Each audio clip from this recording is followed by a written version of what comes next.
Welcome back to my channel Swani lifestyle.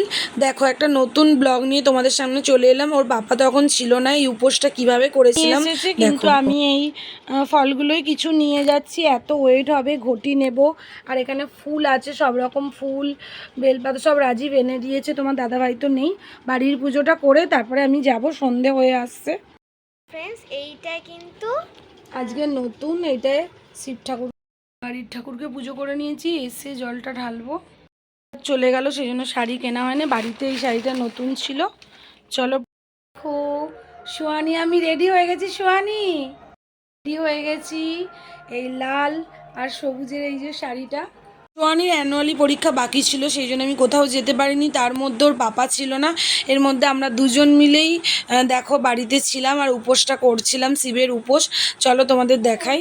হয়ে গেছে, এই সন্ধেবেলায় আমি জল ঢেলে আসি শিবরাত্রি। চলো দেখো সোয়ানি আমি চলে এসেছি, এখানে 2-3 জন বসে আছে আর ঠাকুরমশাই প্রচুর সাহায্য করে। যেহেতু চেনা আমাদের এই থানা, এত বছর আছি, আর ঠাকুরমশাই দেখো প্রত্যেকটা জিনিস বলে দিচ্ছে, নিয়ম কোনটা আগে দিতে হবে, কোনটা পরে দিতে হবে। তারপরে ফল ফুল, ঘি, মধু, গঙ্গাজল সব একদম পরপর নিয়ম মেনে বলে দিচ্ছে। আর দুজনে ছিলাম, আর হাজব্যান্ডের জন্য ঠাকুরকে জানাচ্ছি যেন ও ভালো করে থাকে, ট্রেনিং সেরে যেন বাড়ি ফেরে। ওকে আবার আমরা পরীক্ষা শেষ হলে আনতে যাব, সেগুলো তোমাদের সব শেয়ার করব।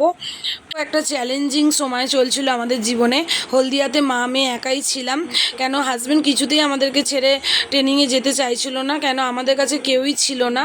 আর সোয়ানির তখন পরীক্ষা চলছে, মাকেও ডাকতে পারিনি। আর দেখো তার মধ্যে এতটা উপোস, এত বড় একটা উপোস, সব কিছুই আমি একা হাতে নিজে সামলেছি।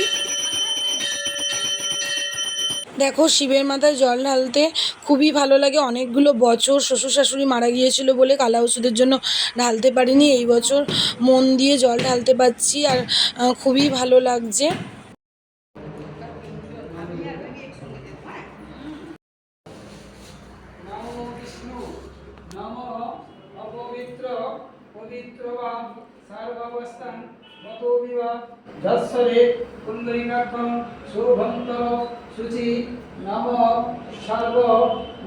ওদেরকে ছেড়ে কিছুতেই ট্রেনিংয়ে যাচ্ছিল না, কিন্তু ওর যেহেতু জীবনে একটা উন্নতির পথে এগাচ্ছে, সেখানে আমরা কিভাবে বাধা দিতে পারি বলো।